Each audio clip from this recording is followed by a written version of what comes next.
하나님의 말씀입니다. 계속해서 마가복음 말씀을 나누고 있습니다. 예수님 계셨던 그 시절에 많은 사람들이 예수님을 찾아왔습니다. 예수님이 어디를 가시든지 사람들은 끊임없이 쫓아왔습니다. 여러분, 왜 그랬을까요? 분명히 이유가 있었을 겁니다. 예수님을 쫓아가는 이유가 있었을 거예요. 오늘 우리도 어딘가를 간다면, 누군가를 찾아간다면, 줄 서서 기다린다면 그런 이유가 분명히 있을 겁니다. 밥집을 가다 할지라도 웨이팅 해가면서 그 밥집을 먹는 이유는 있을 거예요. 우리의 기대가 충족될 것이라는 그런 기대가 있기 때문이에요. 누군가를 만나면 우리의 삶이 변화될 것이라는 어떤 기대가 있기 때문일 겁니다. 예수님을 찾아왔던 많은 사람들도 이런 확신을 분명히 가졌습니다. 그리고 예수님은 그들의 기대를 한 번이 아니라 꾸준히 충족시켰다고 성경은 말씀합니다. 우리가 오후 시간에 나누는 마가복음의 말씀을 보게 되면 예수님은 병자를 고치셨고요, 귀신 들린 사람에게서 귀신을 쫓으셨습니다. 예수님의 가르침을 받고자 하는 사람들에게는 다른 가르침과 다른 권위 있는 가르침을 예수님은 보여주셨습니다. 예수님은 사람들의 필요를 채우시고 사람들의 기대를 충족시키는 그런 하나님의 아들이셨습니다. 그래서 많은 사람들이 예수님을 쫓아왔습니다. 뿐만 아니라 예수님은 사람들을 피곤해하시거나 사람들을 마다하신 것이 아니라 한 곳에 머물러 계시지 아니하시고 두루 다니시면서 사람을 만나고 병을 고치셨습니다. 그리고 그 가운데 놀라운 일들이 반복적으로 일어났습니다. 지난 시간에 나눴던 말씀을 보게 되면 예수님은 나병 환자도 피하지 아니하시고 그의 병을 치유하심을 보십니다. 오늘도 많은 사람들이 이런 예수님을 눈앞에서 본다면, 그리고 그들의 기대가 충족이 된다면 교회는 줄 서서 들어가는 곳이 될 거라고 생각이 듭니다. 예배 드리고 싶어가지고 예배 자리에 오기만 하면 우리의 삶이 변화될 것이라는 그런 기대가 충족이 된다면 교회는 사람들이 와야 된다고 하는 것이 아니라 더 이상 수용하기 힘들다라고 해야 될 정도로 그런 변화가 올 거라고 저는 생각이 듭니다. 그런 의미에서 한번 우리가 이런 질문을 했으면 좋겠습니다. 여러분은 예수님에 대해서 기대를 갖고 계십니까?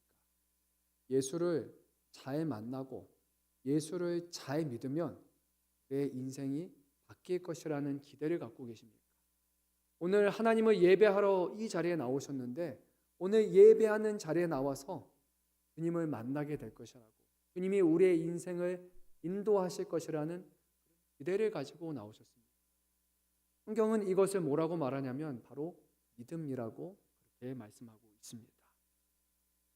사랑하는 성도 여러분, 성경을 보게 되면요, 예수님이 특별한 반응을 보이셨던 몇 번의 사건들이 있습니다.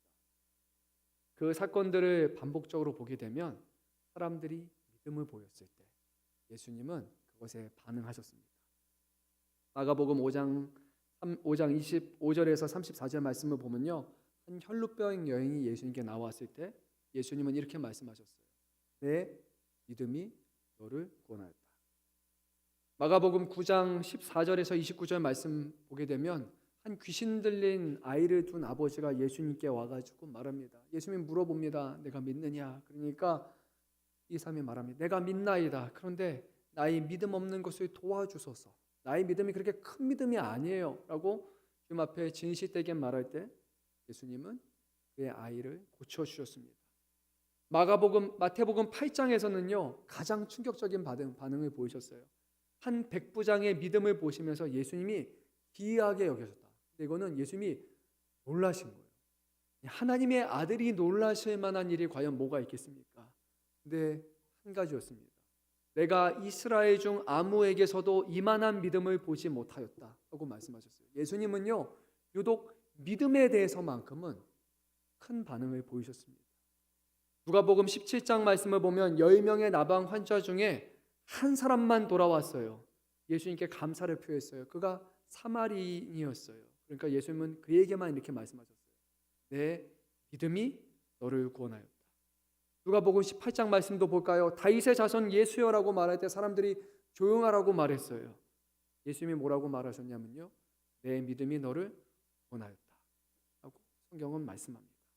예수님은 사람들의 믿음의 크기를 측정하지 않으셨어요. 근데 그 믿음의 방향이 예수님을 향한 방향이라면, 예수님 향한 믿음이라면 예수님은 이것이 공개적으로 드러날 때 인정하시고 심지어 칭찬까지 하셨음을 보게 됩니다.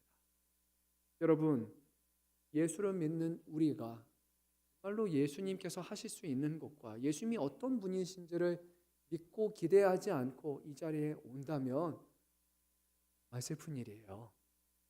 우리의 눈앞에 보이지 않는다 할지라도요, 지금 즉각적으로 어마어마한 일이 일어나지 않는다라고 한다 할지라도요, 예수님을 예배하는 이 자리에 한 번 드리는 예배마다 우리의 삶에 분명한 변화가 찾아올 것이라는 그런 기대를 우리가 놓친다면, 그런 기대감으로 나오지 않는다면, 그런 믿음으로 나오지 않는다면 주님 앞에 칭찬받는 예배자가 아닌 거예요.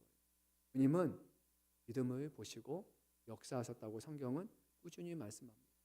그래서 우리가 이 마가복음의 말씀을 계속 묵상하면서 주님이 행하신 일들을 보면서 바라는 것은요, 저와 여러분의 삶 가운데 주님을 향한 믿음이 더욱더 뜨거워졌으면 좋겠어요. 주님은 우리의 기대를 만족시켜 주실 뿐만이 아니라 우리가 기대하지 않은 것까지도 행하시는, 우리를 충족시켜 주시는 놀라우신 분이라는 것을 여러분 놓치지 않으셨으면 좋겠어요. 오늘 이 자리에 우리가 찬양하고 말씀을 듣고 하는 모든 것이 주님 안에서 주님을 향한 믿음 안에 이루어지는 행동이 되었으면 좋겠습니다. 주님은 받으시고 우리의 삶 가운데 반드시 일하실 것입니다. 오늘 본문에 나오는 중풍병자와 그를 데려온 네 사람의 이야기가 소개가 됐는데 그들도요 분명히 믿고 왔어요. 여러분 정말 믿고 왔을까요? 아니면 믿지 않고 왔을까요? 한번 말씀을 보죠. 예수님이 지금 가버나움에 오셨다는 소식을 들었습니다. 그리고 보니까 그 집이요 문정성시를 이뤘습니다. 사람이 가득 차 있었어요. 그래서 더 이상 앞으로 들어갈 수 없는 상황이에요. 근데 이 사람들은요 확신했어요. 예수님이 병을 고칠 수 있다고요. 그러니까 돌아가지 않았습니다. 아주 특이한 행동을 하나 했습니다. 여러분 어떤 행동을 했죠? 뭐라고요, 여러분? 지붕을 구멍을 냈어요. 이게 말하면서도 웃기시죠? 얼마나 기가 찰 만한 행동입니까? 제가 한번 점심시간이니까 편안하게 오후 시간에 얘기해 볼게요. 저희 집이요 지금 좀 만신창이가 됐어요. 뭐냐면 침실 같지가 않아요. 왜냐하면 둘째가 언젠가부터 벽지를 이렇게 만지기 시작하더니 이제 벽지를 잡아떼기 시작했어요. 근데 이제는 노화보다 커졌어요. 떼진 거 자체가. 그래서 이렇게 보면은 이제 그 콘크리트라고 할까 그 색이 비칠 정도로 이제 열심히 벗겨내가지고 이제 조금만 더 뜯어내면은 진짜 이제 회색벽이 보이겠다 할 정도로 뭐가 그렇게 좋은지 모르겠어요. 열심히 잘 뜯었습니다. 그러더니 또 어느 순간 보니까 소파 끝도 이제 좀 뜯어냈어요. 대단한 것 같아요. 저희 첫째 없죠 여기. 네. 첫째는 TV 처음 샀을 때 저는 이게 가능한지 몰랐어요. TV 액정을 뜯었어요. 아니 처음에 가전제품 사면 이렇게 붙여놓는 게 있잖아요. 뭐 셀룰 그런 게 있잖아요. 그거 떼는 건 줄 알고 뗐는데 놀랍게 액정이 떨어져 나갔어요. 그 위에는 코팅막이 이제 뭐 다는 아니지만 이만큼이 떨어져 나가서 좀 놀랐어요. 그래서 제가 그렇게 보니까 아마 좀 집안 내력이 아닐까. 그래서 모르겠어요. 저도 어렸을 때 좀 뜯지 않았을까 뭐 그런 생각을 합니다. 아마 저쪽인 것 같아요. 제가 그렇게 조용하는 애는 아니었고 뭐 항상 내 집에 가면 아버지 서재에 올라가서 막 뭐 의자 뭐 꺼내놓고 책하고 난리치고 그리고 우리 부모님 이제 사역하고 돌아오시면은 집에 없으면 저기 가가지고 뭐 매미 잡으러 가고 사마귀 잡으러 가고 뭐 잡으러 가기만 하지 않아요. 가져와가지고 집에 있는 나무에다가 매미 벌레 심어놓기도 하고 막 자고 일어나면 신방했더니 저희 집에 사마귀 알집이 터져가지고 막 그러거나 뭐 전거 같아요. 하여튼 뭐 그거는 넘어가고요. 근데 이제 TV 액정을 뜯을 때 뭐라고 하겠습니까? 웃었죠. 웃어 넘기긴 했지만 정확하게 말하면 웃지만은 않았어요. 우프다가 좀 많은 것 같아요. 이제 샀는데 웃으면서도 웃기면서도 슬프더라고요. 벽지도 그래요. 보면서 애기가 하니까 얼마나 그럴 수 있지 하면서도 아이고 그래 나중에 한번 보수해야 될 것 같은데 그런 감정입니다.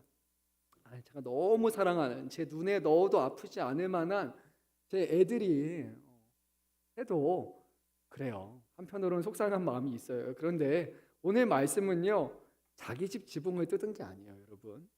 남이 와가지고 내 지붕을 뚫는다고 생각해 보세요. 와, 예, 내 집이라고 생각해 보세요. 이거 화가 날 만한 일이거든요. 이렇게 앉아 있는데 내 집 천장이 사라지는 거예요. 아, 화가 날 만한 일이에요. 지붕을 뜯어서 구멍을 낸다는 것은요, 최소한 해야 될 것은 뭐예요? 원상복귀는 해야죠. 근데 그거가 아니에요. 플러스 알파가 있어야 돼요. 정신적인 충격에 대한 어떤 보상이 일어나야 되지 않을까요? 오늘 말씀해 보니까 이 일이 진짜 일어났어요. 그리고 면적이요, 여러분. 그렇게 구멍이 작지 않아요. 왜냐하면 이 중풍병자가 상에서 누웠으니까 말 그대로 사람 크기만한 구멍을 집에다 뚫어가지고 천장에다 이렇게 탁 내려왔습니다. 이 정도면 지붕을 하나 새로 만들어줘야 되는 그런 상황이에요. 이렇게까지 한 이유가 여러분 무엇일까요? 왜 이렇게까지 했을까요? 분명한 이유가 한 가지가 있을 거예요. 예수님이라면 고치실 수 있다. 그런 믿음이었어요. 그들은 하나님 고치실까 말까? 여러분 그 정도면요 지붕 못 뜯어요. 새로 만들어줘야 되거든요. 근데 이 사람은 확신했어요. 그것도 병자가 아니라 병자의 친구들이 그랬어요. 4명이 데리고 와가지고 뜯어버렸어요. 예수님이면 하실 수 있다라는 거예요. 여러분 얼마나 놀라운 일입니까? 앞서 말씀드린 것처럼 예수님은 이런 믿음에 대해서는 반응을 하셨습니다. 그 믿음을 보시고 내 믿음이 너를 구원하셨다고 하셨습니다. 여러분 오늘 2000년이 지난 지금의 예수님이 바뀌셨을까요? 2000년 전에는 믿음을 보셨고 지금은 믿음이 아닌 다른 것을 우리에게 보면서 기뻐하실까요? 예수님이라는 분에게 있어서 시간이라는 개념 자체가 2000년이 지났다고 해서 다른 것을 요구하실까요? 그렇지 않습니다. 예수님은요 과거에도 그렇고 지금도 그렇고요 앞으로도 그렇고요 우리의 믿음을 기뻐하세요. 우리의 믿음을 들어서 주님은 역사하십니다. 그리고 주님을 향한 그 믿음은 결코 헛된 믿음이 아닙니다. 오늘도 말씀에서 분명히 인정하셨습니다. 예수께서 그들의 믿음을 보시고 오늘 말씀이 우리에게 위로가 되는 것이 한 가지가 있습니다. 예수님께서 중풍병자의 믿음을 보신 것이 아니라 그를 데려온 사람들의 믿음을 보셨다는 거예요. 개인만의 믿음이 아니라 우리 옆에 있는 사람의 어려움을 놓고서 그 사람의 문제를 놓고서 우리가 그것을 확신하며 하나님 앞에 보이는 그 믿음, 주님은 그거조차도 인정하신다는 거예요. 얼마나 놀라운 일입니까? 병자가 주님 앞에 나온 것뿐만이 아니라 그의 아버지가 자신의 자녀를 불쌍히 여기면서 예수님 앞에 그 문제를 들고 왔을 때 예수님은 병자인 자녀의 믿음이 아니라 아버지의 믿음을 보시고 그러고 나서 자녀를 구원하는 놀라운 일을 이루십니다. 그렇기 때문에 오늘 우리는요 우리의 믿음, 우리의 삶을 위한 믿음뿐만이 아니라 우리 교회와 지금도 하나님을 알지 못하는 어려움 가운데 있는 사람들을 위한 그 믿음을 보여야 될 때라고 믿습니다. 오늘 우리가 이 자리에 나와 있는 이유, 하나님을 예배하는 이유, 또 우리가 모여서 기도하는 이유는요 우리의 삶에 반드시 문제가 있어야지만 하는 것이 아니라 지금 수많은 문제로 신음하고 있는 사람들을 위해서 믿음으로 이 자리에 나와 있는 겁니다. 그리고 우리는 그 믿음을 갖고 그 영혼들을 위해 기도하는 겁니다. 사랑하는 성도 여러분, 우리는 항상 믿음을 보여야 합니다. 주님은 그 믿음을 들어서 사용하시기 때문이에요. 근데 여기서 또 한 가지 위로가 되는 것은 우리의 믿음이요 큰 믿음이 아니어도 돼요. 주님 앞에 믿음을 주소서. 내 믿음이 약하다고 인정하는 그 자리에 주님은 믿음을 주십니다. 오늘 본문의 이야기는 그 처음부터 불신의 이야기가 아니라 믿음으로 시작하는 이야기입니다. 여기까지는 오늘 우리와도 크게 다르지 않다고 저는 생각이 들어요. 우리도 예수님께 나와서 이런 간구를 하잖아요. 중풍병자의 병이 고쳐지는 것처럼 주님 이거 해결되면 좋을 것 같습니다. 주님을 믿습니다. 주님이 일하시고 역사하실 줄로 믿습니다. 주님 이 문제 하나 해결되면 그러면 내 삶이 바뀔 것 같아요. 하나님 이 문제 고쳐주십시오. 지금 나에게 감당할 수 없을 것 같은 아주 큰 고통의 문제가 있는데 이 고통만 사라지면 그러면 삶이 바뀔 것 같아요.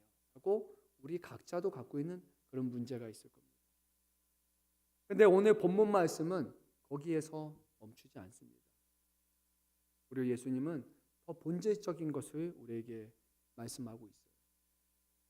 사람들이 믿고 있던 예수님과 예수님이 정말로 실제로 어떤 분이셨는지 그것을 대조하면서 말씀하고 있어요. 이것이 오늘 말씀의 핵심인 것 같습니다. 그래서 예수님은요, 이 사람들의 믿음을 보시고 곧바로 병을 고치지 않으셨습니다. 오히려 이렇게 말씀하셨어요. 작은 자야, 내 죄사함을 받느니라 라고 말씀하셨어요. 이 사람들이 필요로 했던 것은 뭐였죠, 여러분? 병고침이었죠. 중풍병자인 지금 이 사람이 일어나는 거였어요. 예수님이 이것을 모르셨을까요? 너무나 잘 알고 계셨어요. 왜 그 사람을 들고 왔는지 병상에 있는 것만 봐도 주님은 분명히 아셨을 거예요. 예수님은 사람이 무엇을 원하는지 너무도 잘 알고 계셨지만 그들의 간절함과 그들의 필요를 너무 잘 알고 계셨지만 예수님은 그래 내 병이 나았다라고 말씀하지 않았고 내 죄가 사함을 받았다라고 말씀하셨어요. 예수님이 왜 이렇게 말씀하셨을 것 같습니까? 무엇이 중요한지 몰라서 무엇이 긴급한지 몰라서 이렇게 말씀하셨다고 생각합니까? 아닐 거예요. 예수님이 보시는 것과 우리가 보는 것에 수면 차이가 있는 것 같아요. 정말로 우리가 생각해야 될 것은 우리가 가장 시급하다고 생각하는 게 주님이 보시기에는 가장 시급한 문제가 아닐 수 있다. 우리에게 있어서는 병고침과 우리에게 있어서는 지금 취업의 문제, 학업의 문제일 수 있고 사람과의 관계의 문제일 수도 있고 지금 고통과 고난과 어려움의 문제가 해결되면 그러면 우리는 하나님 앞에 설 수 있을 것 같고 이 어려움이 지나가게 되면 우리는 더 믿음 가지고 신앙생활을 할 수 있는 것 같고 이것만 넘어가면 다 될 것 같다라고 생각을 하지만 주님은 그것이 아니라 더 중요한 것 바로 죄의 문제이고 죄의 문제는 하나님과의 관계의 문제 이것이 우리의 삶의 가장 우선이라고 분명하게 말씀하고 있습니다. 여러분은 그렇게 생각하고 계십니까? 병의 문제가 여러분에게 우선입니까? 하나님과의 관계가 우선이라고 생각하십니까? 직장의 문제가 우선이라고 생각하십니까? 하나님과의 관계가 우선이라고 생각하십니까? 사업의 문제입니까? 자녀의 문제입니까? 아니면 하나님과의 관계의 문제입니까? 우리 주님은 정확하게 아셨고 이게 가장 시급한 문제를 해결하고자 하셨습니다. 예수님은 병을 고치신 것이 아니라 먼저 죄를 사하셨습니다. 예수님은 네가 죄인이다라고만 말씀하신 것이 아니라 내가 그 죄를 해결할 수 있는 사람이다. 바로 하나님의 아들이다라고 말씀하셨습니다. 그리고요 우리 아는 것처럼 이 말씀을 들은 서기관들의 반응은 틀리지 않습니다. 이렇게 말했어요. 신성모독이로다. 오직 하나님 한 분 외에는 누가 능히 죄를 사하겠느냐라고 이 사람들이 말했어요. 이거 여러분 틀린 말 아니에요. 하나님이 아니고서 누가 죄를 사할 수 있습니까? 맞죠? 죄를 사할 수 있는 권세는 하나님만이 있는 게 맞습니다. 정확해요. 이 사람들은 정확하게 신학적으로 맞았습니다. 다만 한 가지를 몰랐어요. 눈앞에 있는 예수님이 바로 그 하나님이시고 하나님이 보내신 아들이라는 것을 몰랐을 뿐이었습니다. 죄사함은 사람이 할 수 없는 일입니다. 죄사함은 그 누구도 해결할 수 없는 겁니다. 병을 고치는 것은 의사가 가능할 수 있습니다. 죄사함은 어떤 의사도 할 수 없습니다. 하나님 한 분만이 하실 수 있는 것입니다. 예수님은 사람이 할 수 있는 것이 아니라 하나님이 하실 수 있는 것이 가장 우리에게 시급한 문제, 가장 중요한 문제라고. 그런데 이 말을 들었을 때 사람들의 마음에 그런 생각이 있었어요. 여러분 죄 사함, 예수님이 내가 죄가 사함 받았다라고 할 때 여러분 이게 입증이 가능합니까? 입증이 불가능합니까? 좀 어렵죠. 말로는 그래요. 죄 사함을 받았습니다. 우리 매 주일마다 예배 시작하면서 하잖아요. 일부 예배 시간인데 그리스도 예수 안에 정죄함이 없나니 생명의 삶이 하면서 죄사함에 대해서 그렇게 얘기를 하잖아요. 근데 여러분 딱 그 말씀을 선언하는 거 듣는 순간 갑자기 어딘가에 환청이 들으면서 그래 내가 너의 죄를 사했다. 막 여러분 그런 거 들리십니까? 들리시면 병원에 가셔야 되겠죠. 그렇죠? 그렇지 않을 거예요. 갑자기 뭔가 촤 하면서 막 이런 사운드가 BGM이 깔리거나 그렇지 않잖아요. 여러분 그렇게 말하지만 그게 여러분 입증이 됩니까? 입증 안 되잖아요. 그렇죠? 잘 모르겠어요. 정말로 내 죄가 사함 받았는지 아니면 아직도 그 죄가 나에게 문제가 되는지 우리는 그 말만으로는 알 수가 없어요. 오늘 예수님이 하셨던 말씀도 그래요. 내 죄가 사함 받았다라고 말씀하셨지만 이 말은 확인할 수도 없고 증명할 수도 없는 그런 문제예요. 그래서요, 이게 어떻게 보면 사람들 눈에는 가장 쉬운 말처럼 보이기도 합니다. 말만 하면 되는 것처럼 보이기. 그런데 더 어려운 것은 뭐냐? 병 고침인 것 같아요. 병 고침에는 분명한 변화가 있어야 됩니다. 다리가 아픈 사람이 와서 다리에 병이 고쳐졌다면 어떻게 돼야 되는 거예요? 발로 서야 되는 거죠. 그렇죠? 열병이 있는 사람은 병 고쳐졌다라는 것을 열이 내린 것을 보면서 정말로 병이 고쳐졌다라고 알 수 있겠죠. 죽은 사람을 고치는 것, 살리는 것은 진짜 다시 맥박이 뛰고 심장이 뛰고 살아나야지만 되는 거니까 그래서 사람들의 눈에 보기에는 병 고침이 훨씬 더 어려워 보일 수 있는 거예요. 그래서 예수님이 하셨던 죄사함이라는 말에 대해서 누군가는 쑥덕쑥덕 거리기도 합니다. 죄사함 그게 아니라 더 중요한 게 있지 않나 라고 생각할 수도 있습니다. 근데 예수님은 사람들 눈에는 병 고침이 더 어려운 것처럼 보이지만 오히려 이 논리를 정확하게 사용하셔서 예수님이 죄를 사하실 수 있는 분이라는 것을 드러내셨어요. 자, 우리 한번 말씀을 읽어볼까요? 9절 말씀 같이 읽도록 하겠습니다. 중풍병자에게 내 죄 사함을 받았느니라 하는 말과 일어나 내 상을 가지고 걸어가라 하는 말들 중에 어느 것이 쉽겠느냐? 여러분 보시기에 어떤 게 더 쉽습니까? 솔직하게 말해서요. 우리가 그 자리에 있다고 생각해 보세요. 내 죄가 사함 받았다. 네 병이 고쳐졌다. 여러분이라면 어떤 게 더 쉬울 것 같아요? 죄사함이 쉽죠. 네, 입증 안 해도 되잖아요. 잘 모르니까요. 말씀드린 것처럼 병이 고쳐졌다면 정말로 병 고침의 모습이 보여되잖아요. 그래서 예수님은요 사람들의 눈높이에 맞추셨어요. 그 다음에 사람 보기에 어려운 일을 아주 쉽게 하십니다.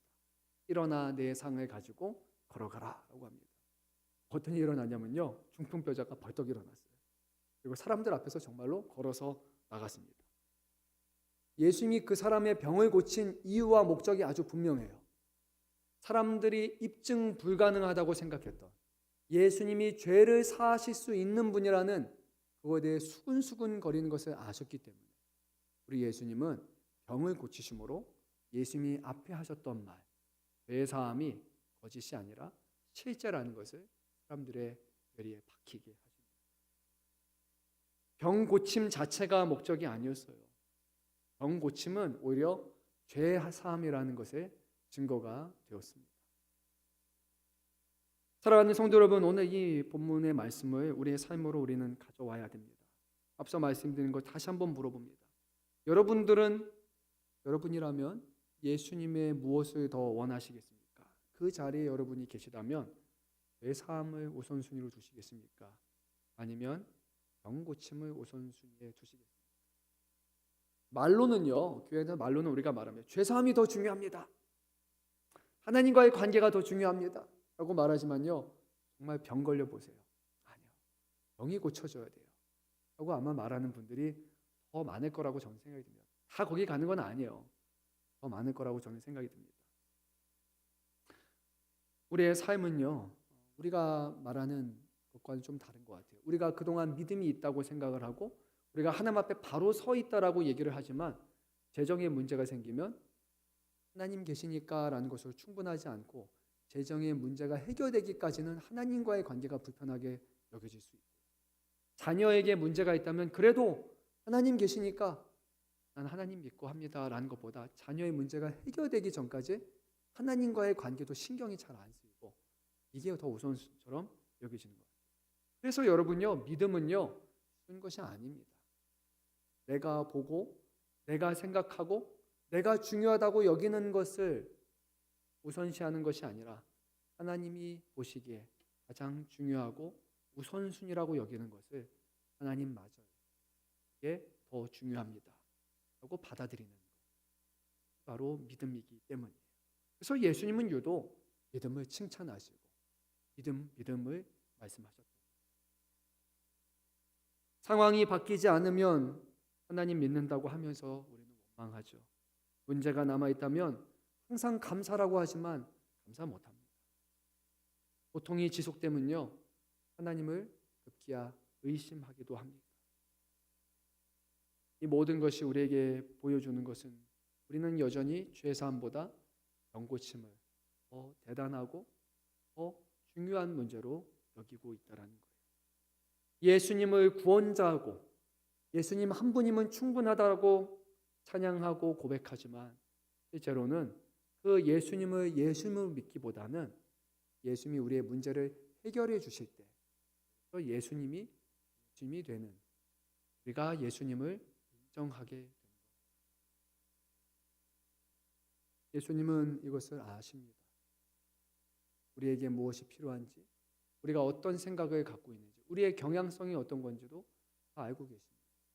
예수님은 우리의 눈높이에 맞춰서 그래, 우선 병이 해결되고 우선 너희의 삶의 문제가 해결되고 급한 불 끄고 나면 그러면 나한테 나와. 그리고 나서 나한테 열심히 해. 그리고 나서 믿음을 보여라. 이렇게 말씀하지 않아요. 주님은 아무리 다급한 순간에서도 무엇이 가장 중요한 것인지 분명히 말씀하시고 그것이 믿음이다. 우리에게 말씀하십니다.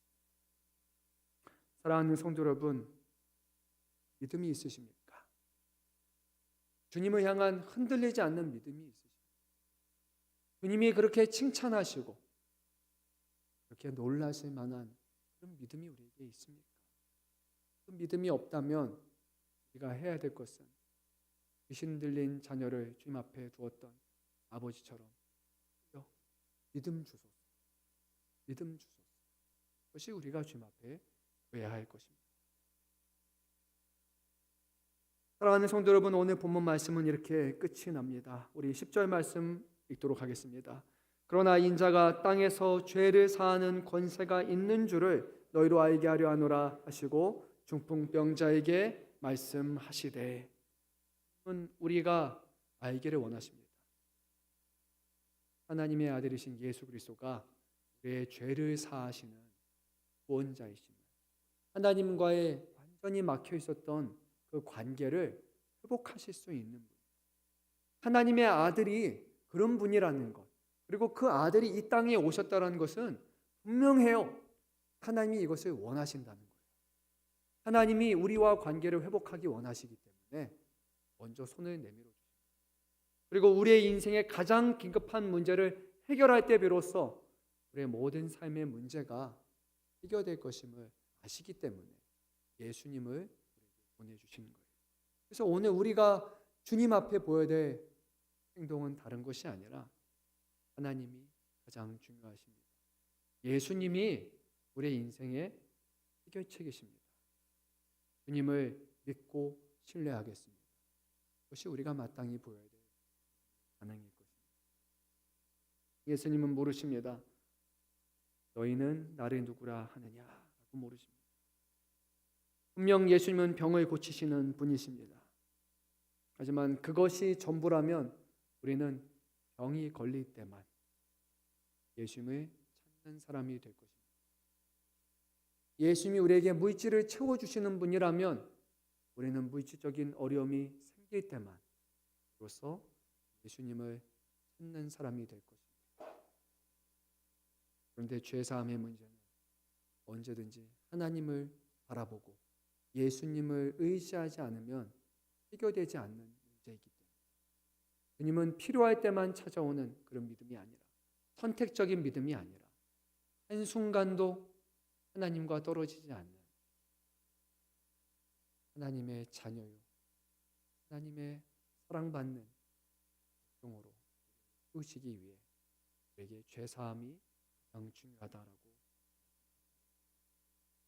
사랑하는 성도 여러분, 2026년 한 해를 시작하면서 우리의 삶의 우선순위가 분명히 서야 합니다. 병이 고쳐진다고 해서 또 병이 걸리지 않는 것 같아요. 병을 고쳐놓는 것은요, 죽지 않고 살려놓는 것이. 그러나 영원히 살게 할 수는 없습니다. 그러나 죄사함을 받는 자들은요, 죽을 날을 기다리는 사람들이 아니라 죽음을 넘어선 사람들이에요. 영원한 삶을 살 것이라고 말씀하십니다. 여러분, 이 차이는 아주 분명해요. 죽지 않는 것과 영원히 사는 것.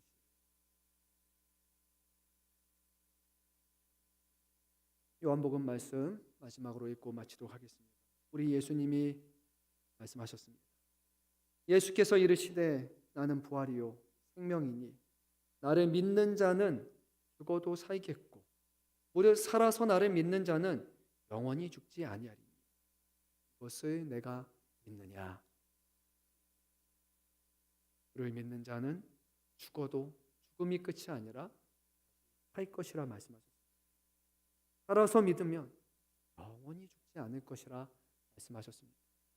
그 누가 우리를 죽은 자 가운데 살리고 영원히 사는 그런 일들을 이루실 수 있습니까? 우리 주님 아니고서는. 사랑하는 성도 여러분, 우리가 믿는 예수님이 이런 분이세요. 우리가 교회에 와서 하나님 찬양하고 예수님 이름 높이는 이유가 바로 여기에 있어요.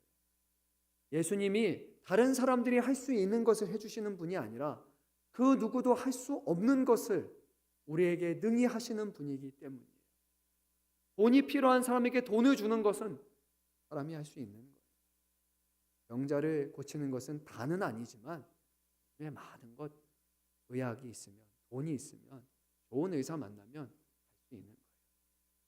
예수님은 조금 뛰어난 사람이 아니에요.